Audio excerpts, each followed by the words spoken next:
अगले दिन जब दरबार लगा तो राजा को रात का सारा किस्सा सुनाया गया। राजा इतना हैरान हुआ कि उसने उस रात को चोर की निगरानी स्वयं करने का निश्चय किया। चोर उस समय दरबार में मौजूद था और सारी बातों को सुन रहा था। रात होने पर उसने साधु का वेश बनाया और नगर के सिरे पर एक पेड़ के नीचे धोनी जलाकर बैठ गया। राजा ने गश्त शुरू की और 2 बार साधु के सामने गुजरा। तीसरी बार जब वह उधर आया तो उसने साधु से पूछा कि क्या इधर से किसी अजनबी आदमी को जाते उसने देखा है? साधु ने जवाब दिया कि वह तो अपने ध्यान में लगा था, अगर उसके पास से कोई निकला भी होगा तो उसे पता नहीं। यदि आप चाहें तो मेरे पास बैठ जाइए और देखते रहिए कि कोई आता जाता है या नहीं। यह सुनकर राजा के दिमाग में एक बात आई और उसने फौरन तय किया कि साधु उसके पोशाक पहनकर शहर का चक्कर लगाए और वह साधु के कपड़े पहनकर वहां चोर की तलाश में बैठे। आपस में काफी बहस के बाद और 2-3 बार इनकार करने के बाद आखिर चोर राजा की बात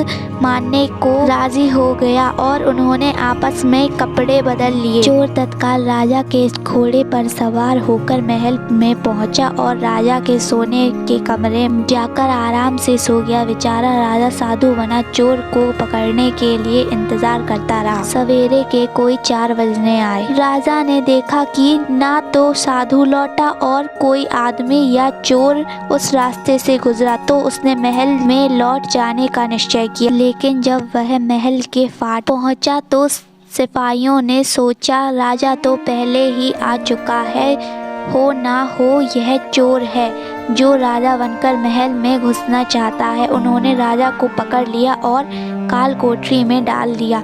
राजा ने शोर मचाया पर किसी ने भी उसकी बात ना सुनी। दिन का उजाला होने पर काल कोठरी का पहरा देने वाले सिपाही ने राजा का चेहरा पहचान लिया और मारे डर के थर-थर कांपने लगा। वह राजा के पैरों पर गिर पड़ा।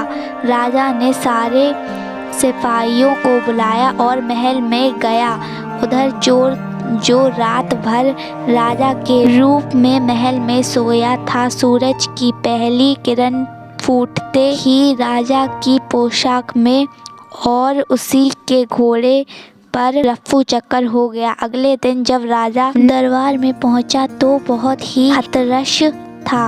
उसने ऐलान किया कि अगर चोर उसके सामने उपस्थित हो जाएगा तो उसे माफ कर दिया जाएगा और उसके खिलाफ कोई कार्रवाई नहीं की जाएगी, बल्कि उसकी चतुराई के लिए उसे इनाम भी मिलेगा। चोर वहां मौजूद था ही फौरन राजा के सामने आ गया और बोला, महाराज मैं ही वह अपराधी हूँ।